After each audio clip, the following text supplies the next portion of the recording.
Oke, saat ini saya bersama dengan Widianta Putra Teja, guard andalan dari NSA Jakarta. Widi, gimana kabarnya, Wid? Baik, Bu. Baik, sehat. Sehat-sehat semua ya. Kelihatan Widi sehat. Iya. Sebenarnya sempat bikin TikTok segala sama si Bram. Iya. Udah 2 kali buat TikTok ya. ini bakal terus ada video-video TikToknya apa cuma 2 kali itu doang nih? Belum tahu ya. Bisa ditunggu aja nanti kreativitas apa lagi yang akan muncul. Wid, gimana Wid pendapat Widi mengenai NSA dan juga IBL 2020? Penampilannya ya. Ya. Ya, penampilan NSA di 2020 kemarin sih cukup luar biasa ya. Sampai adanya pandemi ini kita bisa di puncak klasmen gitu kan. Bukan awal musim yang baik lah, kita memulai musim di awal, cuman kita bisa memperbaiki diri sampai akhirnya hingga seri terakhir kemarin untuk menjadi tim yang terbaik gitu aja. Widi kan ini tahun pertama di NSA, sebelumnya kan ada di Setapak kan ya? Iya. Yeah. Nah, bagaimana proses transisi Widi dari main di Setapak ke NSA, terutama dengan masuknya Coach Inal? Transisi dari Setapak ke NSA sebenarnya kalau dari masalah pelatih sih nggak beda jauh ya, soalnya kan juga Mas Inal ada di deretan pelatih di Setapak, asisten coach ya. Dan Mas Inal juga sempat jadi head coach Setapak waktu itu tahun berapa ya saya lupa. Mungkin yang paling beda dari segi ini ya, segi teammates-nya ya. Banyak yang beda lah. Salah satunya karena NSA juga tim muda kan, bisa dibilang pemain-pemainnya juga muda-muda dan mempunyai pengalaman yang bisa dibilang belum sebanyak yang seperti pemain-pemain Setapak. Tapi kalau dilihat dari performa NSA yang menurut saya luar biasa ya, baru kayak Widi baru bergabung tapi memberikan dampak luar biasa sama NSA. NSA tercatat di short season ini menjadi peringkat teratas ya, karena Indonesia Patriots kan tidak terhitung karena dia kan tidak ikutan di playoff. Tapi kalau umpamanya di 9 tim yang tersisa di IBL ini, NSA menjadi peringkat teratas gitu. Kira-kira faktor utama apa buat Widi sehingga Widi bisa bermain optimal di NSA musim ini? Faktor yang pertama mungkin menurut saya adalah ini ya, sistem yang diberikan oleh Mas Inal juga ya. Karena sistem yang dipakai sama Mas Inal adalah sistem yang dipakai sama Coach Jibet tahun sebelumnya di Setapak. Dan itu menurut saya sistemnya cocok sama saya dan cocok sama pemain-pemain muda-muda di NSA. Sama pemain impornya NSA juga kemarin berbaur lah sama pemain lokalnya. Jadi kayak chemistry yang kita dapat, terus sistemnya cocok sama mereka, jadi itu yang bisa membuat kita step by step gitu setiap pertandingan. Bisa dikasih gambaran dikit Widi, yang dimaksud sama Widi sistem yang cocok seperti yang dilakukan sama Coach Yuto dan Coach Inal itu sistem yang gimana ciri-cirinya? Coach Gibet ya menurut maksud saya tadi ya, Coach Gibet sama Mas Inal. Ya, itu sistem permainan Eropa ya, yang bisa kita lihat musim ini sih udah banyak ya, karena banyaknya pelatih-pelatih Eropa kan. Sistem-sistem Eropa itu banyak banget, kita bisa lihat di Indonesia Patriot, kita bisa lihat di Satria Muda, Prawira, ya kan. Banyak itu sistem-sistem Eropa. Yang menurut saya itu permainan bola cepat, terus banyak back screen, blind side screen, banyak pick and roll, segala macam. Itu. Dan mengutamakan kecepatan dan timing screen yang baik sih. Oke. Widi, mengenai pengalaman Widi juga bermain di IBL ini, dan terutama ada hubungannya dengan seorang Deshaun Wiggins. Pada waktu Widi, mungkin kita bicarakan dulu sebelum kita membahas mengenai Deshaun Wiggins, kita bahas dulu mengenai Widi. Widi, salah satu faktor pertimbangan utama Widi mau bergabung di NSA apa di musim lalu? Salah satu faktor terbesar saya kenapa saya milih NSA waktu itu karena saya sempat bicara sama manajemen Setapak ya awalnya. Setapak mempunyai punya wacana kayak tahun depan 2021 bakal kembali. Cuman kan itu masih mungkin gitu kan. Tapi saya waktu itu juga butuh tim kan untuk saya di 2020 ini. Jadi saya dikontak sama NSH. Pertanyaan yang pertama saya ajukan adalah kalau misalnya setapak balik, saya harus main di setapak gitu. Bisa nggak? Nah, yang bisa menjanjikan itu saya cuma NSH Jakarta. Jadi saya mengambil, jadi itu salah satu alasan kenapa saya memilih NSH Jakarta sebagai tim saya. Ini berarti secara implisit memang sudah ada rencana ya bahwa setapak ada kemungkinan kembali tahun 2021 nanti? Iya, ada kemungkinan. Tapi ya belum ada yang tahu sampai sekarang. Tunggu tanggal mainnya aja, Wid ya? Tunggu tanggal mainnya.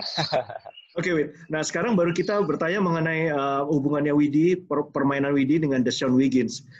Pada waktu Widi bergabung dengan NSA tentunya memang udah ada niatan untuk membawa kembali Deshaun Wiggins ke NSA. Kira-kira dari kepelatihan dan juga manajemen dari NSA pada waktu itu dijelaskan nggak role Widi, terutama dengan adanya Deshaun Wiggins ini di NSA?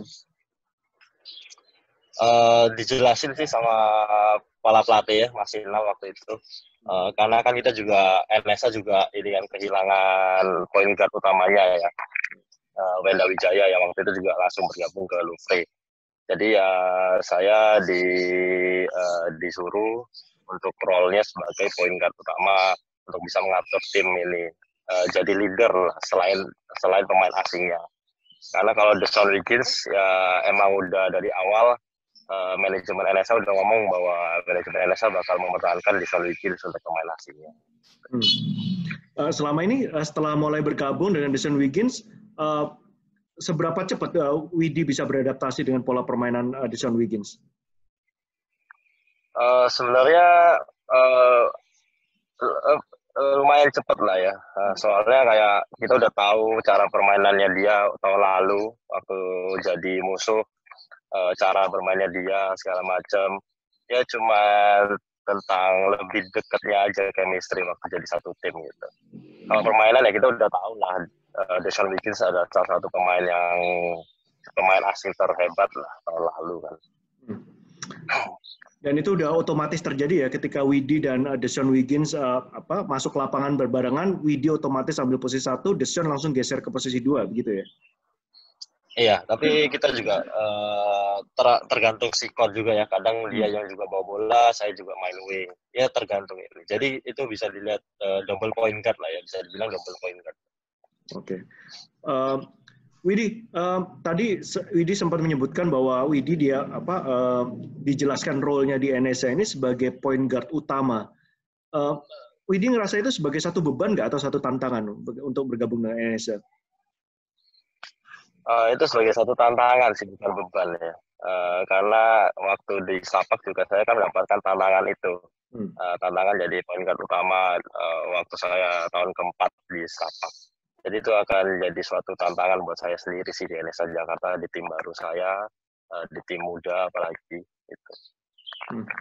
Widi tentunya apabila dari beberapa interview saya dengan beberapa pemain dan juga pelatih lain, ada beberapa yang juga merujuk Widi sebagai satu point guard yang ideal ya bagi satu tim, tidak juga dari cara bermain tapi juga dari leadership itu sendiri. Tapi kalau kita lihat Widi usianya masih cukup muda ya, masih berapa, 23 tahun?